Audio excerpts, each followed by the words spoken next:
کہ ابراہیم علیہ السلام کا یہ قصہ جس مقام پر بیان کیا گیا ہے اس کے آگے پیچھے سے اس کا ربط کیا ہے؟ اس سے پہلے وہ آیا تھا نا بستی والا، ہاں، یہ کیسے دیکھا کرے. اس سے پہلے نمرود والا قصہ بھی بیان کیا گیا جس میں اس نے کہا کہ میں رب ہوں مارتا جلاتا ہوں. اس کے بعد اس شخص کا بھی قصہ بیان کیا گیا جو کسی مردہ بستی سے گزر رہا تھا، چاہے وہ شخص عزیر علیہ السلام رہے ہوں یا نہ رہے ہوں. وہاں بھی یہی حقیقت سمجھائی جا رہی تھی اور یہاں بھی وہی حقیقت سمجھائی جا رہی ہے. کیف تحیی الموتى، لیکن تینوں میں فرق ہے. اسی لیے 3 مرتبہ 3 طرح سے باتیں سمجھائی گئی ہیں. اصل جو سمجھنے کی چیز ہے وہ یہ ہے نا. پہلی بات جو نمرود سے ابراہیم علیہ السلام کی ہوئی ہے اس میں یہ ہے کہ وہ خود خدائی کا دعویٰ کر کے مارنے جلانے کی بات کر رہا تھا جو انتہائی غلط تھی. وہاں اس کی تردید ہے نا. گویا اللہ کو وہ مائنس کر رہا تھا، نعوذ باللہ. دوسری جگہ جو قصہ بیان ہوا ہے وہاں یہ ہے کہ زندگی اور موت ممکنات میں سے ہے یا نہیں. زندگی اور موت ممکنات میں سے ہے یا نہیں. تو ایک طرف کھانے پینے کی چیز اور گدھے کو مار کر کے بتایا گیا کہ دیکھو سب سڑ گل گئے، اور پھر زندہ کر کے دکھا دیا گیا کہ دیکھو یہ ممکنات میں سے. اور یہاں کیا ہے؟ اللہ تعالیٰ ہی مارنے جلانے والا ہے، پہلے سے تسلیم ہے. جیسے ہم مسلمانوں کا معاملہ ہوتا ہے، مر کر کے زندہ کیے جائیں گے، یہ بھی ممکنات میں سے. ہم دنیا میں روز مشاہدہ کرتے رہتے، بہت ساری چیزیں سڑتی گلتی ہیں، مٹ جاتی ہیں، ختم ہو جاتی، غائب ہو جاتی ہیں، پھر دوبارہ آ جاتی ہیں، دوبارہ ان کے اندر زندگی لوٹ آتی ہے. پیڑ پودے ہوں یا اور دوسری بہت ساری مخلوقات ہوں، اس کا ہم مشاہدہ کرتے ہیں. لیکن اس کے آگے زندہ کر کے پھر جو حساب و کتاب کے لیے اسی خدا کے پاس پہنچنا ہے جو پیدا کرنے والا ہے، جو زندہ کرنے والا ہے، وہ کتنا پریکٹیکل ہے، وہ کتنا قابل فہم ہے. اس کمزوری میں عموماً کفار اور مشرکین پہلے ہی مرحلے میں لڑک چکے ہوتے ہیں، اس لیے یہ سوال ان کی طرف سے زیادہ نہیں اٹھتا. جو لوگ مان رہے ہوتے ہیں ان کو شرح صدر کے لیے اس کی ضرورت ہوتی ہے. اسی لیے اس اسٹیپ کے حوالے سے بھی یہاں ان کو سمجھا دیا گیا ہے. تو تینوں میں تھوڑا 3 طرح کے پہلو یا اینگل ہیں، اور اسی لیے ہر ایک کو یہاں بیان کر دیا گیا تاکہ بات کسی بھی پہلو سے تشنا نہ رہ جائے، ناقص نہ رہ جائے. ٹھیک. اب یہاں تک یہ ساری چیزیں بیان کرنے کے بعد ایک نئی بحث شروع ہو رہی ہے. حالانکہ بظاہر وہ نئی ہے لیکن پیچھے سے اس کا بھی لنک ہے. جہاں تیسرا پارہ شروع ہوا تھا، انبیاء کے فضائل گنائے گئے تھے، اس کے بعد انفاق کی بحث آئی تھی، پھر اس کے بعد آیت الکرسی تھی اور دوسری آیات تھی، ہے نا. یہاں پھر وہی انفاق کی بحث چھیڑی جا رہی. وہاں کس تناظر میں انفاق کی بحث آئی تھی وہ میں نے وہاں بتایا تھا. اسی کو اور اجاگر کیا جا رہا ہے، اسی کو اور بہتر انداز میں سمجھایا جا رہا ہے. اور کیا کہا جا رہا ہے؟ مثل الذین ينفقون اموالهم فی سبیل اللہ، ان لوگوں کی مثال جو خرچ کرتے ہیں اپنا مال اللہ کے راستے میں. کمثل حبۃ، اس دانے کی مثال کی طرح ہے، انبتت 7 سنابل، جس نے نکالے ہوں 7 بالیاں، فی کل سنبلۃ 100 حبہ، اور ہر بالی میں 100 دانے ہوں۔ واللہ یضاعف لمن یشاء، اللہ دو چند کرتا ہے یا بڑھاتا ہے جس کے لیے چاہتا ہے۔ اللہ کشادہ ظرف ہے اور علم والا ہے۔ یہاں پر اصلاً جو اللہ کے راستے میں خرچ کرنے والے ہیں ان کو کیا کیا گیا ہے؟ ترغیب دی گئی ہے، ان کو تشویق دلایا گیا ہے، ان کو یہ سمجھایا گیا ہے کہ بظاہر تو یہ لگتا ہے کہ مال خرچ کیا تو کم ہوا، ختم ہوا، لیکن عملی بات یہ ہے کہ وہ 100 گنا زیادہ بڑھ کر کے ملے گا۔ 100 ہی گنا نہیں، 700 گنا۔ 700 گنا کیسے ہوتا ہے؟ 7 بالیاں ہیں، ہر بالی میں 100 7، اور یہ 7 بالی کس سے نکلی ہے؟ ایک دانے سے، 1 سے 7 700 700۔ یہی بات ہے جو بعض احادیث سے ملتی ہے کہ نیکیاں 700 گنا ملٹیپلائی ہوتی ہیں۔ 700 گنا کیا ہوتی ہیں؟ ضرب ہوتی ہیں، 700 گنا بڑھا کر کے ملتی ہیں۔ اب یہاں پر بھی 2 باتیں خاص طور سے سمجھنے کی ہیں۔ ایک بات تو یہ ہے کہ اللہ کے راستے میں خرچ کرنے کا مطلب کیا ہے۔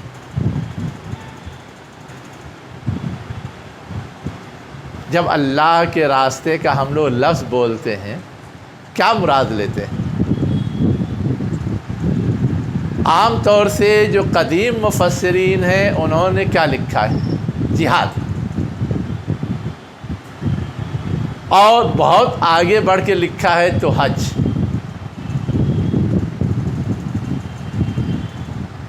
اس کے آگے انہوں نے نہیں لکھا ہے۔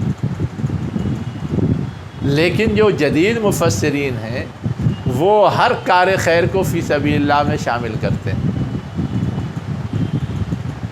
اور اس کے لیے وہ اپنے دلائل بھی دیتے ہیں۔ جن لوگوں نے جہاد لکھا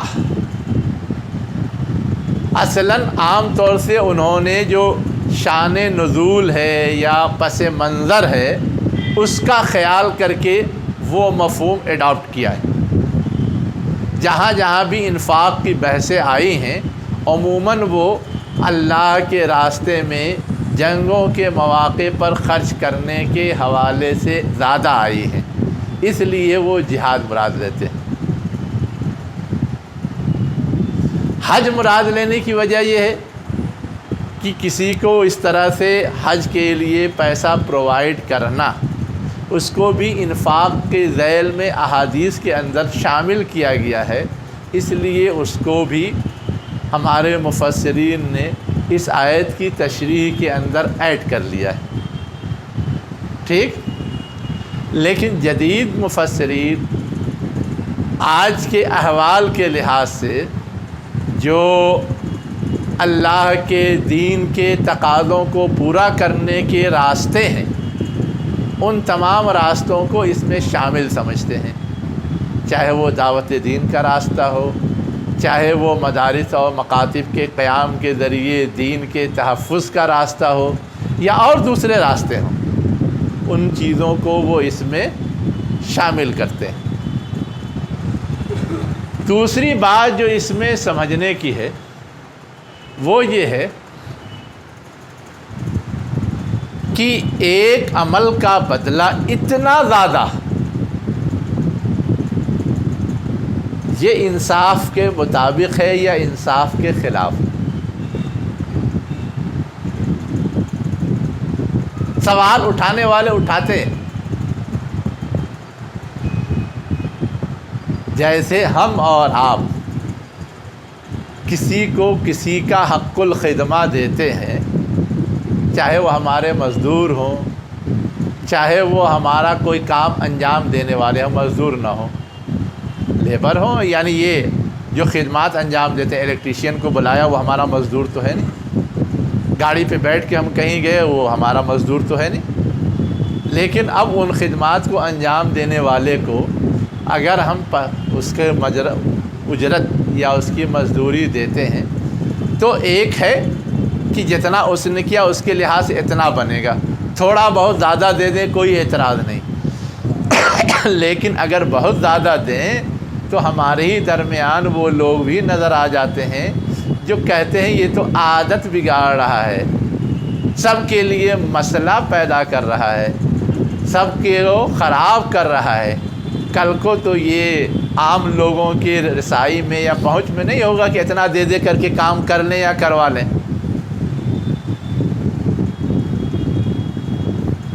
اپنے شان کے مطابق دیتا ہے۔ جی جو ٹپس دی جاتی ہے ہاں ہاں، لوگ اپنے ویلو اپنے شان کے مطابق دیتے ہیں۔ اچھا شان کے مطابق، چاہے اس شان کا اثر دوسروں پہ غلط پڑے۔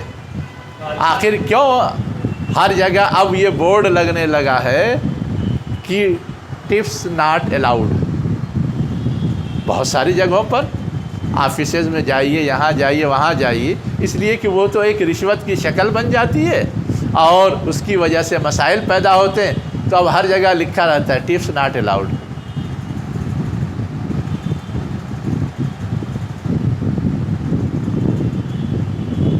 تو اللہ کی خزانے میں کوئی کمی نہیں ہے، وہ جتنا چاہے دے۔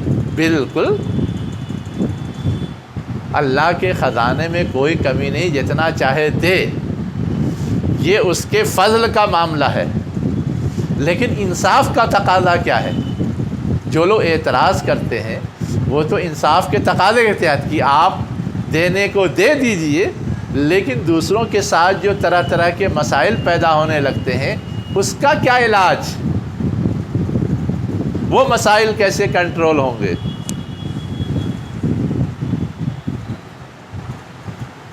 اللہ کے ساتھ تو کوئی ہے نہیں۔ ارے ہم لوگ جو ایسے لوگوں کے ساتھ رہتے ہیں، مسئلہ ہمارا ہے نا۔ ٹپس پہ اعتراض کون کرتا ہے؟ عام آدمی جس کے بس میں یہ نہیں ہوتا کہ وہ بہت زیادہ ٹپس دے کر کے بڑی سہولیات حاصل کر لے، وہی نا اعتراض کرتا ہے۔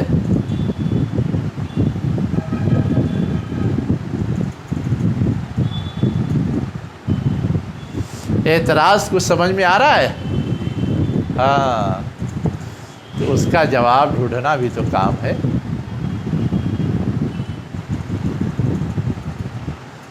لفظی ترجمہ کوئی مشکل کام نہیں ہے۔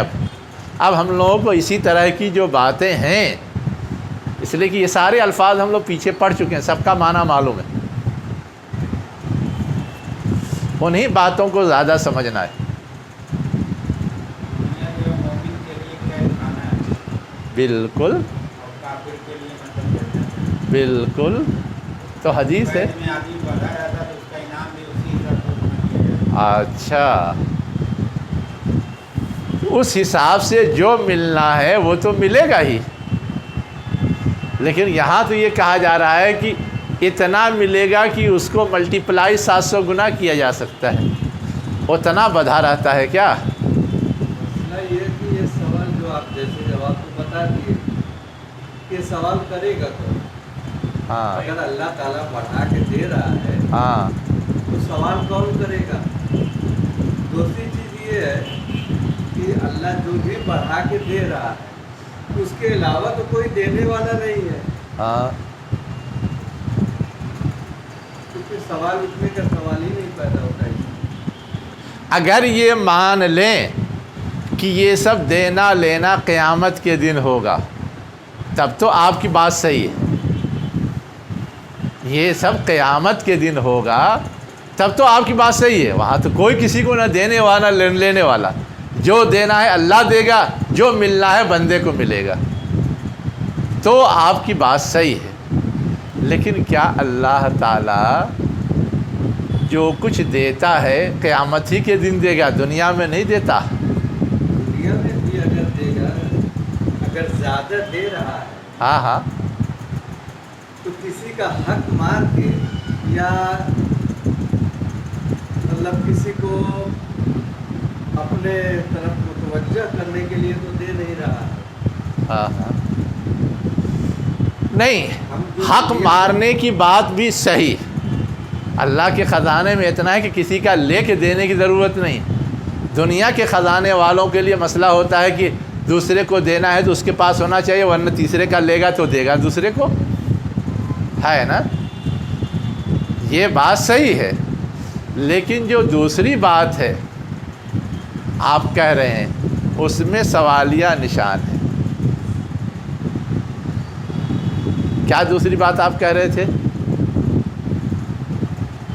مطلب وہ رشوت ٹائپ تو جائے گا نہیں؟ رشوت ٹائپ بالکل نہیں جائے گا، لیکن سوال یہ ہے کہ ہم کو اور آپ کو کیا یہ احساس نہیں ستاتا کہ ہمارا ہی ساتھی بڑا مالدار ہوا جا رہا ہے، اللہ تعالیٰ اتنا اس کو نوازے جا رہا ہے، اور ہم پھوٹی کوری کے لیے محتاج ہیں؟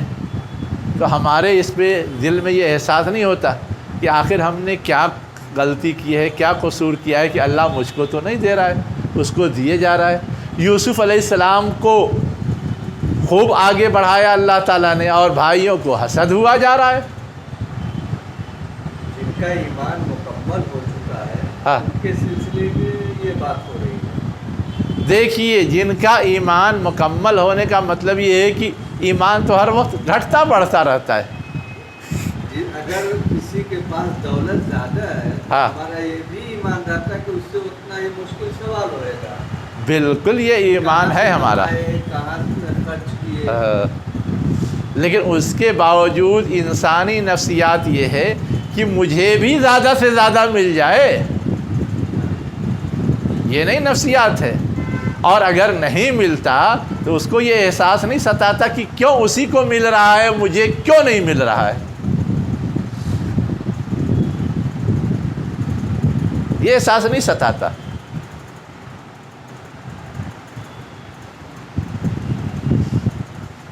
چلیے، تو اس سوال کو تھوڑا سا گرہ دیجیے اور جواب تلاش کیجیے، دیکھیے کچھ اور ملتا ہے کیا۔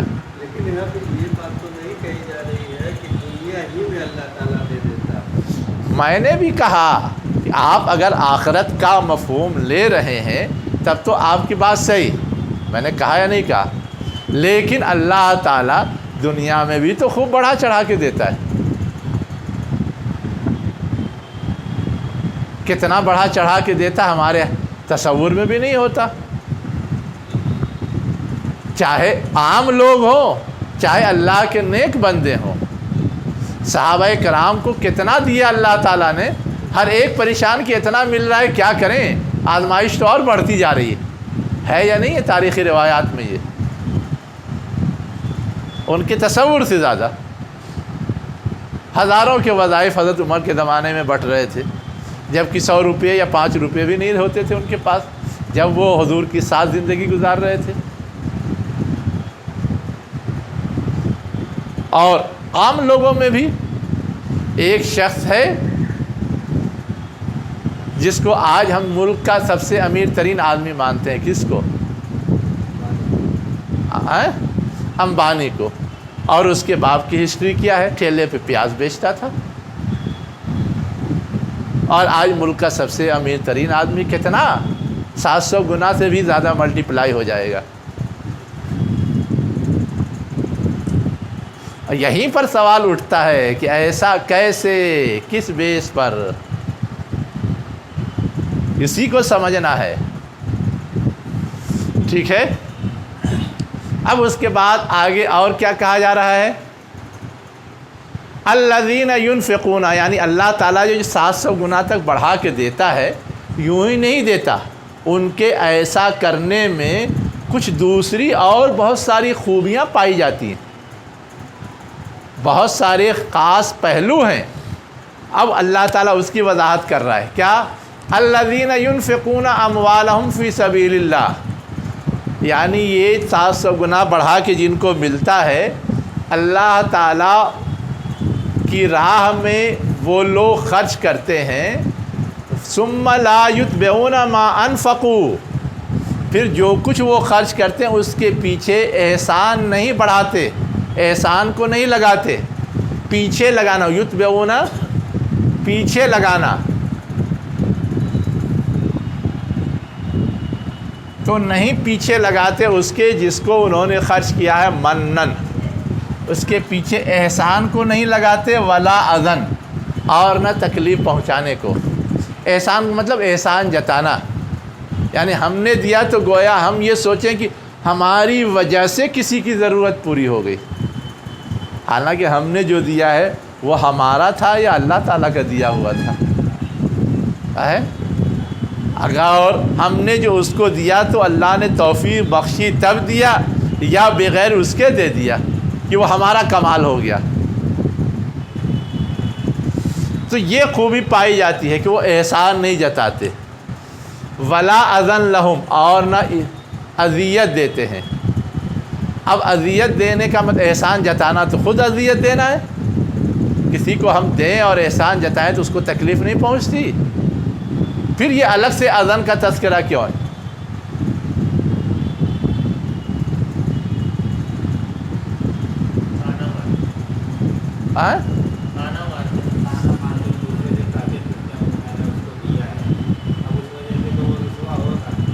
اچھا، اور نہیں کہیں تو کیا اذیت نہیں پہنچتی؟ آج کل جو بہت فوٹو کھچوا کے دیا جاتا ہے، اس سے نہیں اذیت پہنچتی؟ چھپے دینے کے بجائے علل اعلان دیتے ہیں، اس سے نہیں اذیت پہنچتی؟ اور اس سے آگے بہت سارے لوگ دے کر کے اپنا کام بھی نکالتے ہیں۔ کیا کرتے ہیں؟ دے کر کے اپنا کام بھی نکالتے ہیں، یعنی ایسے لوگوں کو دیں گے کہ کبھی کام پڑ جائے تو وہ ہمارا کام کر دے، حالانکہ دیا تو ہم نے فی سبیل اللہ، لیکن ذہن میں کیا ہے؟ Double gain. ایسے آدمیوں کو ڈھونڈ کے دیا کہ کبھی وقت پڑا تو اس کو بلائیں گے تو فوراً آ جائے گا، کام کر دے گا۔ اس سے زیادہ محتاج دوسرا تھا لیکن اس کو نہیں دیا۔ اب جو ہم اس سے کام کروا کے لے رہے ہیں اس کے بدلے میں اس سے اذیت نہیں پہنچتی؟ گویا آپ نے اپنے کام کے لیے دیا تھا یا فی سبیل اللہ دیا تھا؟ اور اس سے آگے اذیت پہنچانے کی جو شکل ہوتی ہے وہ یہ ہوتی ہے کہ ہم اس کا ادھر ادھر خوب چرچا کریں، فلانا ایسا ہے، فلانا ایسا ہے، فلانا ایسا ہے، کاہل ہے، کام چور ہے، کچھ نہیں کرتا ہے، ہمیشہ مانگتا رہتا ہے۔ یہ بھی تو ہوتا ہے، دینے کو تو دے دیا، لیکن اب 10 لوگوں سے ہم کہہ رہے ہیں محنت نہیں کرتا، کماتا نہیں ہے، بیٹھا رہتا ہے، صرف مانگ کے کام چلاتا ہے، وغیرہ وغیرہ۔ اب یہ سب اطلاعات اس کے پاس پہنچے ہیں تو اس کو اذیت نہیں پہنچے گی؟ تو اذن لہم میں یہ سارے پہلو آتے ہیں۔ اگر یہ چیز نہ پائی جائے تو وہ خرچ گویا ایک مخلصانہ خرچ ہو جاتا ہے نا، بے ریا کا خرچ ہوتا ہے، اس کی قدر بڑھ جاتی ہے، اور اگر یہ ساری چیزیں ہوں تو اس کی قدر گھٹ جاتی ہے۔ اجرہم عند ربہم، یعنی وہ جو کچھ خرچ کرتے ہیں اس کا اجر ان کے رب کے پاس ہے، اس کا کوئی بدلہ کسی بھی پہلو سے وہ اپنے آپ اپنی ذات پر وصول کرنا یا لینا نہیں چاہتے۔ ولا خوف علیہم ولا هم یحزنون، اور نہ ان کے لیے کوئی خوف ہے اور نہ غم۔ اب خوف اور غم کا یہاں پہ کیا مطلب ہوگا؟ خوف اور غم کا مطلب یہ ہوگا یہاں پر کہ جب بندہ مال خرچ کرتا ہے تو شیطان ڈراتا ہے کہ خرچ کرو گے تو خود فقیر ہو جاؤ گے، ہے نا؟ قرآن میں دوسری جگہ آیا ہے۔ تو اب جو اللہ کے راستے میں مخلصانہ خرچ کرتا ہے اس کو ایسا خوف نہیں ستاتا کہ میں خرچ کروں گا تو میں غریب ہو جاؤں گا، اس کے دل میں تو اصل یہ حوصلہ جذبہ ہوتا ہے کہ دوں گا تو اللہ اور دے گا۔ لیکن جو منافق صفت ہوتے ہیں ان کے دل میں کیا ہوتا ہے کہ خرچ کروں گا تو کچھ بچے گا نہیں، کم ہو جائے گا، کوئی مصیبت آ گئی تو کیسے کام چلے گا، ہاتھ پھیلانا پڑ جائے گا، یہ کرنا پڑ جائے گا، وہ کرنا پڑ جائے گا، اس لیے روک کے رکھے رہو۔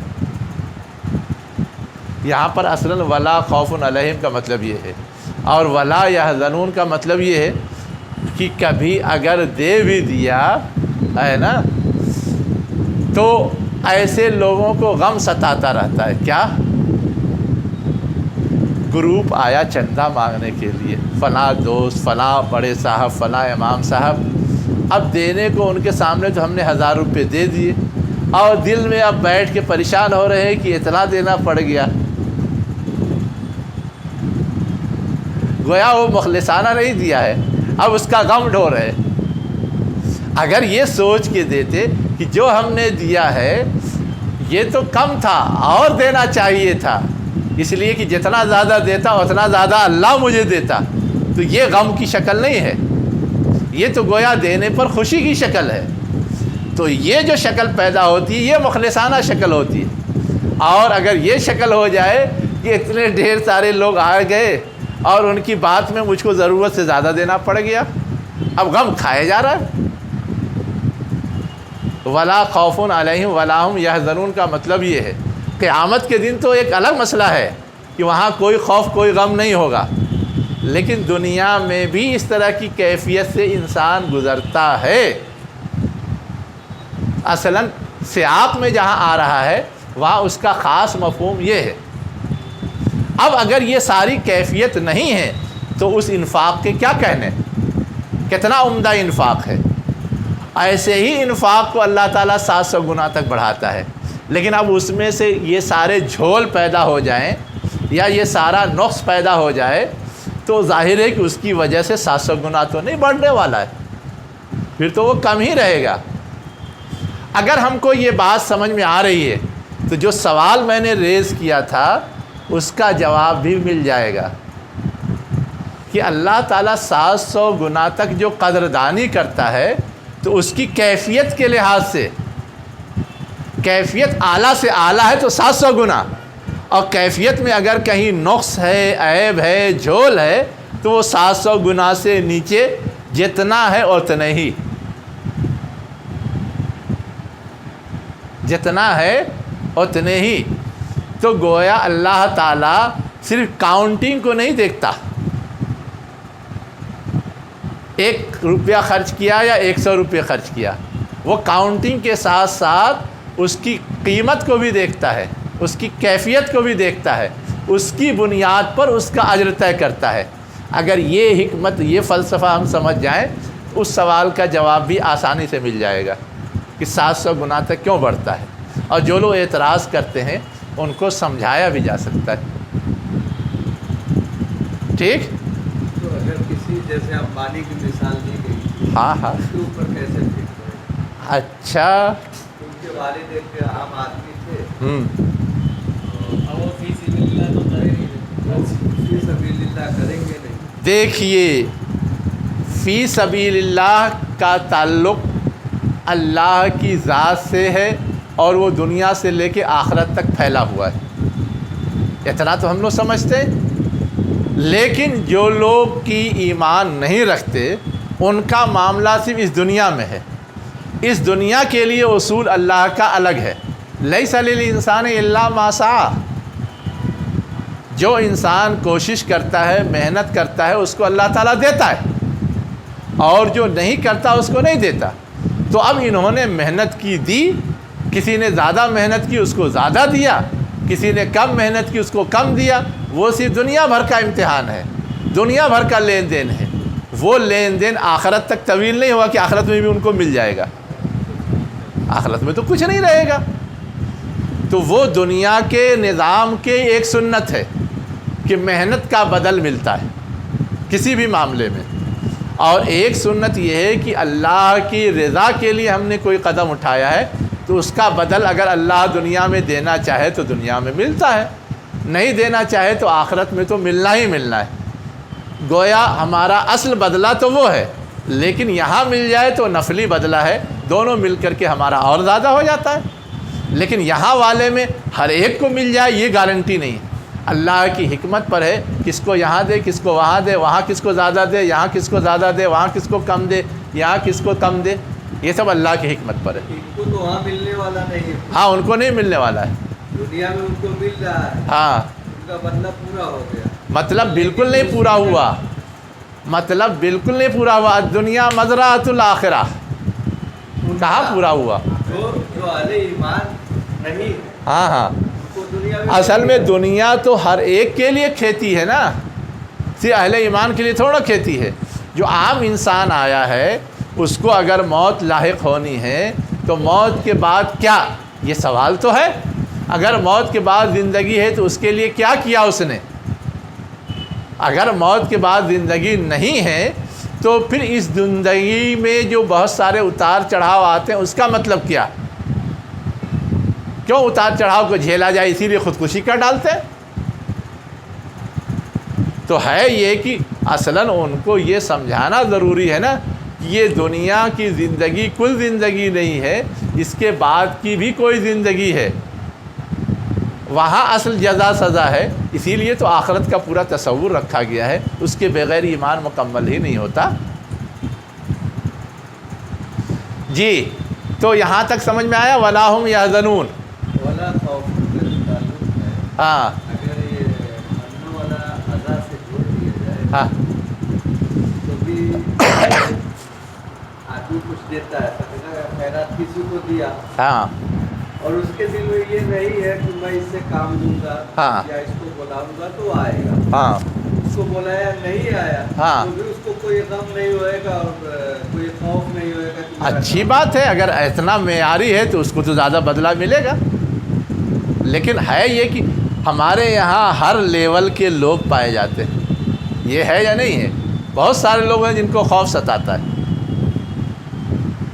بخیلی کا مظاہرہ کرتے ہیں، جیسے اپنے ورکروں کو دیتے ہیں ہاں یہ سوچ کے دیں کہ آئے نہ آئے مطلب نہیں، ٹھیک، کوئی مسئلہ نہیں۔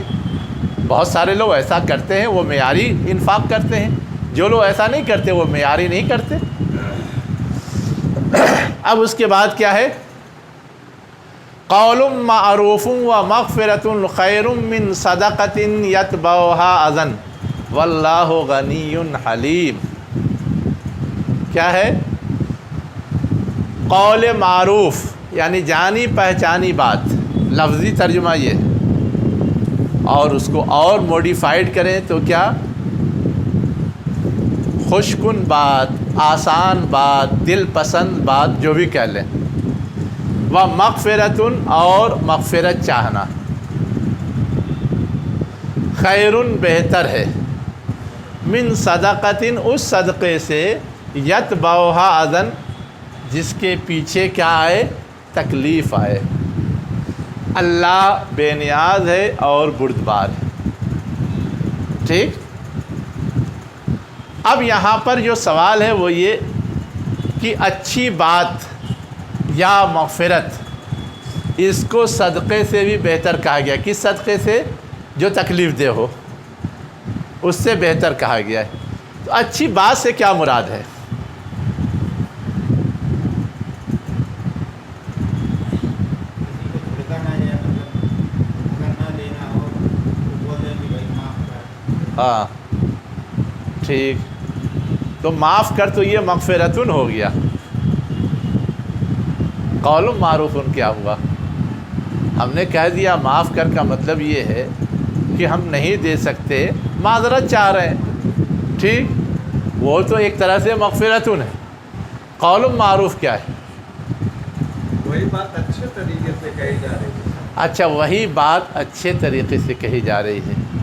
کیا یہ نہیں ہو سکتا کہ ایک آدمی اگر اپنی ضرورت پیش کر رہا ہے اور ہم اس کی مدد کرنے کی پوزیشن میں نہیں ہیں تو کم سے کم اس کے لیے دعائے خیر کر دیں کہ اللہ کہیں سے اس کی ضرورت پوری کر دے؟ وہ اور بہتر شکل ہے یا صرف معذرت کر لینا بہتر شکل ہے؟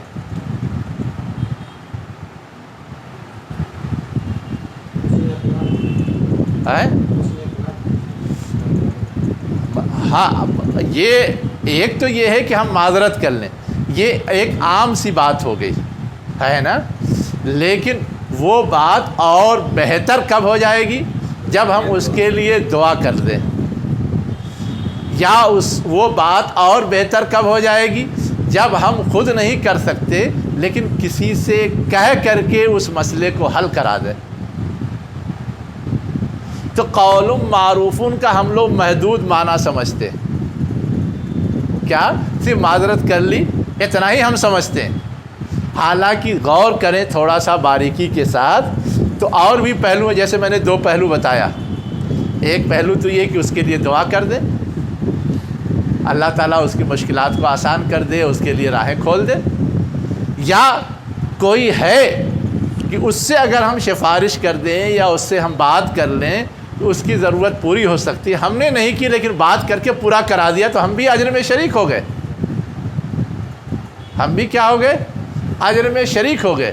تو یہ جو الفاظ ہیں یہ اتنے مختصر صحیح، رہنمائی بھی ہے۔ ہاں، لیکن یہ کہ اس میں بہت وسعت ہے، یہ اصل سمجھنے کی ضرورت ہے۔ تو ہم کو بہت اس کا محدود معنی یا مطلب نہیں سمجھنا چاہیے، اس کے اندر جو وسعت پائی جاتی ہے ساری وسعت کو اس میں شامل سمجھنا چاہیے۔ ٹھیک؟ اب یہ بات کہی گئی کہ ایک طرف دینا اور ستانا، گویا ہم دے کر کے اس کی ضرورت پوری کر رہے ہیں لیکن اس کے اندر کیفیت نہیں ہے، اس لیے وہ مائنس چلا گیا۔ اور ہم نہیں دے رہے ہیں، معذرت کر رہے ہیں، صرف دعا کر رہے ہیں، کسی سے اس کی ضرورت پوری کروا دے رہے ہیں لیکن کیفیت ہم نے باقی رکھی ہے، تو یہ چیز صرف کیفیت کی وجہ سے بہتر ہے، صرف کیفیت کی وجہ سے۔ یہاں کیفیت مجروح ہو گئی ادا کی وجہ سے، اور یہاں ہم نے ادا کو بچا لیا، مائنس کر دیا، اس سے کمتر کام کر رہے ہیں، پتہ نہیں اس سے اس کی ضرورت پوری ہوگی کہ نہیں ہوگی، اس کا کام بنے گا کہ نہیں بنے گا، لیکن پھر بھی ہمارا جو مظاہرہ ہے، ہمارا جو طرز عمل ہے، ہمارا جو رول ہے، ہمارا جو کردار ہے وہ بہتر ہے، اس لیے کہ ہم نے اس کی کیفیت کو کا تحفظ کیا ہے، اس کے کیفیت کا پاس و لحاظ رکھا ہے۔ یہ خاص بات ہے جو یہاں سمجھنے کی ہے۔ آگے اللہ کیا کہہ رہا ہے؟ اللہ غنی حلیم۔ غنی کا مطلب بے نیاز، یعنی احسان جتانا جو ہے یہ تو گویا خود غرضی کی بات ہو گئی۔ احسان جتا کر کے ہم کوئی فائدہ حاصل کرنا چاہتے ہیں، چاہے اپنا نام و نمود ہی صحیح، یا کسی سے کوئی کام نکالنا ہی صحیح، یا کسی کی تحقیر کرنا اور اپنی عزت کا مظاہرہ کرنا ہی صحیح، لیکن ہم اللہ کے لیے کر رہے ہیں تو اللہ کو تو ان چیزوں کی ضرورت نہیں ہے، اور اللہ تعالیٰ جب کسی کو دیتا ہے، نوازتا ہے، تو وہ ان چیزوں سے بے نیاز ہوتا ہے۔ ایک بات تو اللہ تعالیٰ نے کی یہ صفت ہے، دوسری صفت اس سے زیادہ خطرناک ہے۔ آپ کہہ رہے ہیں کہ اللہ کی صفت اور خطرناک، خطرناک کن معنوں میں؟ کہ یہ جو تکلیف پہنچانا ہے، احسان جتانا ہے، اس سے اللہ کا غصہ بھڑکتا ہے، اور اس غصے کی وجہ سے تو ایسا کرنے والے کے خلاف اللہ کی طرف سے کوئی کارروائی ہو جانی چاہیے، یہ کہنے کا مطلب ہے۔ لیکن اللہ تعالیٰ فوری کوئی کارروائی نہیں کرتا، کیوں؟ اس لیے کہ وہ حلیم ہے، بردبار ہے، حلیم ہے، بردبار ہے، ورنہ اس غلطی کا اور اس رویے کا تقاضا تو یہ تھا کہ فوراً اس پہ گوشمالی کر دی جاتی، فوراً اس پہ گرفت کر دی جاتی، لیکن اللہ تعالیٰ فوراً اس طرح گرفت نہیں کرتا، تھوڑا سنبھلنے کا موقع دیتا ہے، کیوں؟ حلیم ہے۔ ورنہ جب چاہے اللہ تعالیٰ اس کا مال روک دے، جب چاہے اللہ تعالیٰ اس کا مال برباد کرا دے، کوئی چیز ناممکن ہے؟ بطور سزا کوئی بھی فیصلہ اللہ کا صادر ہو جائے، ایک دم سیدھے ہو جائیں، ایک دم راہ راست پہ آ جائیں، ساری اکڑ فو نکل جائے، سارا احسان جتانا بھول جائیں، لیکن نہیں، اللہ تعالیٰ بردبار ہے، اس لیے فوراً ایسے اقدامات نہیں کرتا۔ تو یہ نہیں سمجھنا چاہیے کہ اللہ تعالیٰ نہیں پکڑ رہا ہے تو گویا ہم ہی صحیح ہیں، ہم ہی بڑا اچھا کر رہے ہیں، ورنہ کوئی غلطی کرتے تو اللہ پکڑتا نا، اللہ سزا دیتا۔ تو اس غلط فہمی میں بھی بعض لوگ مبتلا ہوتے ہیں۔ اب آگے کیا کہا جا رہا ہے؟ یہ تو اصولی بات سمجھائی گئی اب اس کی روشنی میں براہ راست ہدایت دی جا رہی. یا ایھا الذین آمنوا لا تبطلوا صدقاتکم بالمن والاذی. اے وہ لوگوں جو ایمان لائے ہو، اپنے صدقات کو احسان اور تکلیف سے باطل نہ کرو، خراب نہ کرو، بیکار نہ کرو. اب یہاں اہل ایمان کو کہنے کا مطلب یا تو کمزور اہل ایمان یا منافق صفت لوگ ہوں گے، یا کامل ایمان کا تقاضا مراد لیا جائے گا، جو چاہے وہ لے لے. ٹھیک. اور پھر اس کی مثال آگے کیا دی جا رہی ہے؟ کالذی ينفق مالہ رئاء الناس. اس شخص کی طرح جو اپنا مال خرچ کرتا ہے لوگوں کو دکھانے کے لیے. ریا دکھانا، دکھاوا کرنے کے لیے. ولا یؤمن باللہ والیوم الآخر. اور اللہ اور یوم آخرت پر ایمان نہیں رکھتا. کیا مطلب ہے؟ کہ جو اس طرح سے دکھاوے کے لیے خرچ کرتا ہے، اللہ پہ ایمان نہیں رکھتا، یوم آخرت پہ ایمان نہیں رکھتا، تو اس کا خرچ ضائع جاتا ہے. دنیا میں ایک کافر، ایک مشرک دکھاوے کے لیے، نام و نمود کے لیے جو غریبوں میں بانٹتے ہیں، تو یہاں چاہے ان کا نام ہو جائے لیکن اس کا کوئی اجر تو ملنے والا نہیں ہے. تو گویا اس کو جو ایک بڑا فائدہ مل سکتا تھا ایمان اور یوم آخرت کے تصور سے، اس سے وہ محروم ہے. تو تم بھی اگر ویسے ہی احسان جتان کر کے اس طرح کا خرچ کرو گے تو گویا تم پر بھی وہی خیال، وہی تصور دکھاوے والا غالب ہے. اللہ کی رضا اور آخرت کے اجر کی طلب والا پہلو جو ہے وہ ختم ہے. اس لیے تمہارے اس طرح کے خرچ کا انجام بھی ویسا ہی ہوگا. تمہارے اس طرح کے خرچ کا انجام بھی کیا ہوگا؟ ویسا ہی ہوگا. اب اسی چیز کو مثال سے سمجھایا ہے، اسی بات کو کیا کیا ہے؟ مثال سے بتایا ہے. کیا؟ فَمَثَلُهُ پر اس کی مثال کَمَثَلِ صَفْوَانٍ عَلَيْهِ تُرَابٌ. اب یہ صفوان کس کو کہتے ہیں؟ چٹان، جو چکنا چٹان ہوتا ہے،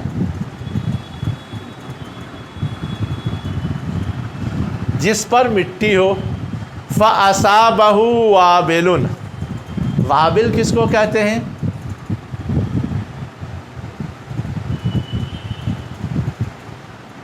تیز بارش. کیا؟ موسلادھار بارش یا تیز بارش.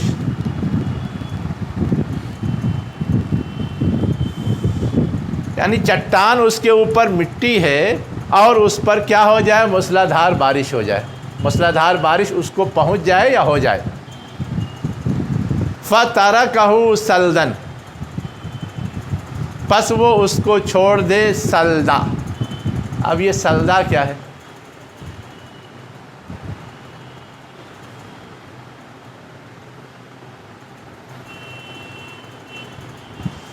چٹان کے اوپر مٹی ہے تو مٹی میں کچھ نہ کچھ اگنے کا یا نکلنے کا امکان ہے.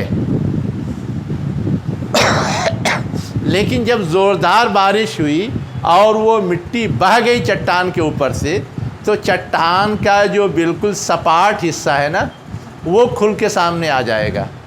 گرچہ اس پہ پانی پڑا لیکن اس میں کسی چیز کے اگنے کا یا کسی چیز کے لہلہانے کا امکان ہے، اس سے کسی چیز کے برآمد ہونے کا امکان ہے. مٹی ہوتی تو پودا اگتا، کچھ اور گھاس پھوس نکلتی، کچھ پھل پھول نکلتے، کچھ بھی ہوتا. لیکن جب وہ مٹی ہی صاف ہو گئی تو اب صرف جو چٹیل حصہ ہے، سرفیس ہے، اوپر کی سطح جو ہے، تو یہ سلدا اصلاً بولتے ہیں کھلے سرفیس کو یا چٹیل سرفیس کو، سطح کو. کس کو بولتے ہیں؟ سلدا. جو پتھر کا اوپری حصہ بالکل کھلا اوپن ہوتا ہے اور چکنا ہوتا ہے نا. تو اب آپ چکنی سطح کہہ لیں یا چٹیل سطح کہہ لیں، جو چاہے کہہ لیں، جس پر کوئی چیز اگنے کا امکان نہ ہو. پس وہ یعنی وہ موسلادھار بارش اس کو یعنی اس چٹان کو سلدہ بالکل چکنی سطح کی طرح چھوڑ دیتا ہے۔ لا یقدرون علی شیء مما کسبوا، وہ قدرت نہیں رکھتے ہیں یا نہیں رکھیں گے اس کسی بھی چیز پر اس میں سے جو انہوں نے کمایا۔ یعنی اب اگر اس چٹیل میدان کے ذریعے کوئی کچھ حاصل کرنا چاہتا، یعنی اس چٹان کے ذریعے کوئی کچھ حاصل کرنا چاہتا ہے تو نہیں کر سکتا، چاہے بارش ہوئی ہے۔ ویسے ہی کوئی اگر خرچ کرتا ہے لیکن اس خرچ کے بعد اس نے احسان جتایا تو گویا بارش جو موسلادھار تھی اس کے ذریعے اس نے اس خرچ کے اثر کو زائل کر دیا۔ اب وہ اسی چکنی سطح کی طرح خالی ہے۔ اب چکنی سطح جس طرح کوئی پودا نہیں اگا سکتا، ویسے ہی دکھاوے کے لیے یا احسان جتا کر کے خرچ کرنے والے نے احسان جتا کر کے جو اجر مل سکتا تھا اس کو اس طرح سے صاف کر دیا کہ اب اس میں سے مزید کچھ اس کو فضل یا بخشش ملنے کا امکان یا اجر ملنے کا امکان نہیں ہے۔ واللہ لا یہدی القوم الکافرین، اللہ کیا ہے؟ کافر قوم کو ہدایت نہیں دیتے، یعنی ایسا جو لوگ کرتے ہیں وہ کافرانہ رویہ ہے۔ مما کسبوا کیوں کہا؟ کہ بظاہر انہوں نے خرچ کیا، کچھ حاصل کرنے کی کوشش کی، چاہے وہ نام و نمود ہی ہو، لیکن اس کا بینیفٹ انتہائی بیکار، انتہائی بے معنی۔ اور اس کے بالمقابل جو اللہ کی رضا کے لیے خرچ کرتا ہے اس کی بھی مثال دے دی گئی۔ مثل الذین ينفقون اموالهم ابتغاء مرضات اللہ، ان لوگوں کی مثال جو خرچ کرتے ہیں اپنا مال اللہ کی رضا چاہنے کے لیے، وتثبیتا من انفسہم، اور جمنے جمانے کے لیے۔ تثبیت معنی کیا ہوتا ہے؟ ثابت قدم کرنا یا ثابت قدم رہنا۔ من انفسہم، اپنی جانب سے، خود اپنے آپ کو بھی ثابت قدم رکھنے کے لیے، اور جس کو دے رہے ہیں وہ مجبوری میں تو ادھر ادھر لڑک سکتا تھا، لیکن اس کو مل گیا ہے تو وہ بھی ثابت قدم رہے گا، جمے گا، پروان چڑھے گا، اٹھے گا۔ تو تثبیتا من انفسہم، تو اب ان لوگوں کی مثال جو اس طرح سے اللہ کی رضا اور اپنے اور سامنے والے کی بقا کے لیے یا اس کی ثابت قدمی کے لیے خرچ کرتے ہیں، کس کی مثال ہے؟ کمثل جنۃ بربوۃ، ایسے باغ کی مثال ہے۔ جنت مانے باغ ہوتا ہے۔ بربوۃ، جو اونچے ٹیلے پر ہو۔ ربوہ کیا کہتے ہیں؟ ابھرے ہوئے چیز کو کہتے ہیں ربوہ۔ ربا یربو مانے کیا ہوتا ہے؟ پروان چڑھنا، اٹھنا۔ ربوہ اٹھا ہوا، اب ٹیلا اٹھا ہوا ہوتا ہے تو اس ٹیلے کو اصل میں کہتے ہیں باغ، ٹیلے کے اوپر ہو، اونچی جگہ پر ہو۔ اونچی جگہ پہ باغ زیادہ خوبصورت بھی لگتا ہے اور زیادہ پھل پھول بھی دیتا ہے۔ اگر باغ بہت زیادہ گھرا ہوا ہو، گڈھے میں ہو، تو وہ خوبصورت بھی نہیں لگتا اور بہت زیادہ پھل پھول بھی نہیں دیتا، اس لیے کہ نہ اس کو پوری دھوپ ملتی ہے نہ کچھ اور دوسری چیزیں ملتی ہیں۔ اصابہا وابل، کیا ہو؟ ہاں، اصابہا وابل، جسے پہنچی ہو کیا؟ وابل۔ وابل کا مطلب کیا ہے؟ موسلادھار تیز بارش۔ اگر بارش بھی پہنچ گئی تو گویا اس کے جو پھل پھول ہیں یا اس کے جو نفع بخشی ہے وہ بڑھ جاتی ہے۔ فآتت اکلہا ضعفین، تو وہ باغ کیا کرتا ہے؟ اپنے پھل پھول، کھانے کی چیز، اکل مانے کھانے کی چیز جس سے انسان فائدہ اٹھاتا ہے، پس وہ اپنے کھانے کی چیز یا پھل پھول دیتا ہے 2 گنا۔ یعنی نارمل وے میں بھی وہ دے گا، لیکن اگر بارش ہو گئی تو زیادہ دے گا، 2 گنا دے گا۔ فَإِن لَّمْ يُصِبْهَا وَابِلٌ، اور اگر اسے تیز بارش نہیں ملی ہے، فَتَلٌّ، اب یہ تلن کیا ہے؟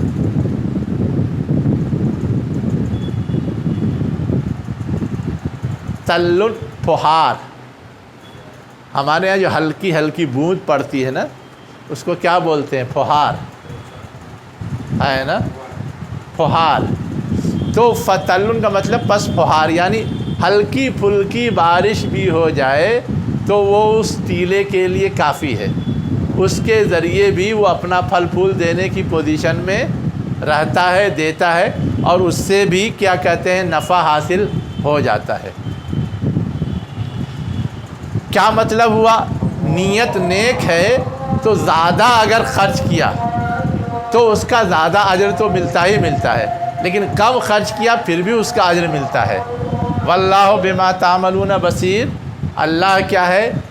جو کچھ تم کرتے ہو اسے دیکھ رہا ہے، جو کچھ تم کرتے ہو اسے دیکھ رہا ہے، یعنی کس نیت سے تم خرچ کر رہے ہو، کس طرح سے تم خرچ کر رہے ہو، وہ اللہ کی نظر میں ہے، اسی لحاظ سے تم کو اس کا بدلہ دے گا۔ اب آگے ایک بات کی طرف اور اشارہ کیا گیا ہے۔ کیا اشارہ کیا گیا ہے؟ اَیَوَدُّ أَحَدُکُمْ أَن تَکُونَ لَهُ جَنَّةٌ مِّن نَخِیلٍ وَأَعْنَابٍ تَجْرِی مِن تَحْتِہَا الْأَنْہَارُ لَهُ فِیہَا مِن کُلِّ الثَّمَرَاتِ، کیا تم میں کا کوئی شخص پسند کرتا ہے کہ اس کے پاس ایک باغ ہو؟ من نخیل و اعناب، کھجور کا اور انگوروں کا، نخیل کھجور اور اعناب انگوروں کا، تجری من تحت الانہار، جس کے نیچے نہریں جاری ہوں، جس کے نیچے کیا ہو؟ نہریں جاری ہوں، لہو فیہا من کل الثمرات، اور اس میں اس کے لیے ہر طرح کے پھل ہوں۔ یہاں تو صرف دو پھل کا تذکرہ تھا جو زیادہ ان کے یہاں اہم مانا جاتا تھا، لیکن باغ ہے تو اور بھی ہو سکتا ہے، یا یہی دونوں چیز ہے تو مختلف ویرائٹی کی ہو، کھجور کی بھی 50 ویرائٹی ہے، انگور کی بھی 50 ویرائٹی ہے، تو ثمرات سے مراد دوسرے پھل بھی لیے جا سکتے ہیں، یا مان لے کہ دو ہی کا تذکرہ ہوا ہے تو اس کی ویرائٹیز لی جا سکتی، اس کی ویرائٹیز لی جا سکتی۔ وَأَصَابَهُ الْكِبَرُ، اب یہ باغ ہے، باغ میں دنیا بھر کے پھل ہیں، اب پھل ہیں تو بڑی نعمت ملنے کی توقع ہے، بڑی اچھی فصل آنے کی توقع ہے، اور خاص طور سے کب؟ جب محنت کرنے کی پوزیشن کم ہو تو جو لگایا ہوا پہلے سے رہتا اسی سے ساری امید وابستہ ہوتی، اس سے یہ ہو جائے گا، اس سے وہ ہو جائے گا، اس سے وہ ہو جائے گا، اور اگر جوانی ہے تو یہ سب نہیں سوچتا، کر کے حاصل کر لیں گے۔ تو یہاں کیا کہ وَأَصَابَهُ الْكِبَرُ، اور اسے بڑھاپا لاحق ہو، یعنی وہ محنت کرنے کی پوزیشن میں نہ ہو، کہ اگر ایسا نہ ہو تو محنت کر کے بھی وہ حاصل کر سکتا ہے۔ اب اس کا سارا انحصار انہی چیزوں پر ہے۔ وَلَهُ ذُرِّيَّةٌ ضُعَفَاءُ، اور اس کے پاس ایسے بچے ہیں جو کمزور ہیں۔ کمزور کا مطلب کیا؟ محنت مزدوری کر کے کما کر کے کھانے کی پوزیشن میں نہیں ہے۔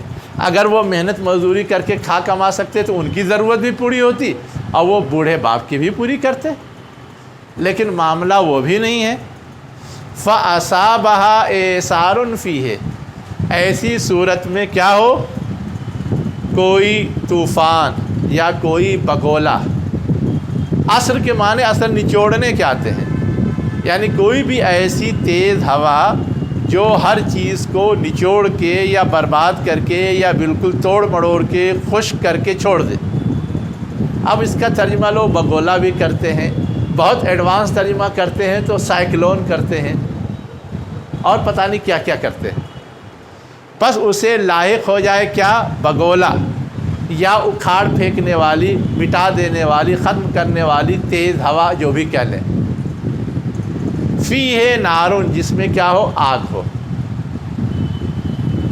بعض لوگوں نے لو بھی ترجمہ کیا ہے، اس میں لاحق ہو جائے کیا؟ ایسی لو جس میں کہ انتہائی حرارت ہو، نار گرمی ہو، شدت ہو، جلا کے رکھ دے. ہوتا ہے ایسا فصلوں کے ساتھ. فَاحْتَرَقَتْ، بس وہ کیا ہو؟ جل جائے. اب جب جل جائے گا تو انجام کیا ہوگا؟ جس سے امیدیں تھیں وہی سب ختم. ایسا ہی معاملہ جو لوگ انفاق کرتے ہیں دکھاوے کے لیے، اس کے لیے اس کے لیے، یا احسان جتاتے ہیں اور دوسری خامیاں اس کے اندر پائی جاتی ہیں. بظاہر تو انہوں نے باغ لگا دیا، باغ خوب خرچ بھی کر دیا، گویا باغ بظاہر پھل پھول والا لگایا ہے، لیکن اندر سے جو اس کے ہم نے خرابی رکھی ہے کیفیت میں، وہ ویسے ہی خرابی ہے جیسے کوئی بگولا آ کر کے جلا کے برباد کر دے. تو وہی من اور اذا کیا ہے؟ وہی بگولا ہے جو جلا کے سارے کار خیر کو برباد کر دیتی ہے. اب یہ جو مثال دی ہے کس لیے؟ یہ سمجھنے کے لیے کہ ایسا جس طرح کوئی فائدہ بوڑھے کو نہیں پہنچاتا اتنا سب ہونے کے باوجود، اور وہ پریشان کا پریشان خود بھی اور اس سے متعلق لوگ بھی، ویسے ہی دکھاوے کے لیے یا احسان جتا کے خرچ کرنے والے کا معاملہ ہے کہ بظاہر وہ کر رہے ہیں، دنیا سمجھ بھی رہی ہے، امیدیں بھی وابستہ ہیں، لیکن نو رزلٹ، بیکار. كَذَلِكَ يُبَيِّنُ اللَّهُ لَكُمُ الْآيَاتِ لَعَلَّكُمْ تَتَفَكَّرُونَ. اسی طرح اللہ تعالیٰ اپنی نشانیاں بیان کرتا ہے شاید کہ تم غور و فکر کرو. یعنی یہ جو مثال دے کے سمجھایا گیا ہے اصلاً وہ منافقین جو مختلف جنگوں اور غزوات کے موقع سے اللہ کے راستے میں انفاق نہیں کرتے تھے ان کو. اور کیا کہا گیا کہ دیکھ لو دنیا ہی میں کس کس طرح کی صورتیں پیش آتی ہیں، اسی سے عبرت اور نصیحت حاصل کر لو. یہی سوچنے کے لیے یہ ساری مثالیں بیان کی گئی ہے، شاید ہوش ٹھکانے آ جائے. وآخر دعوانا ان الحمد للہ رب العالمین.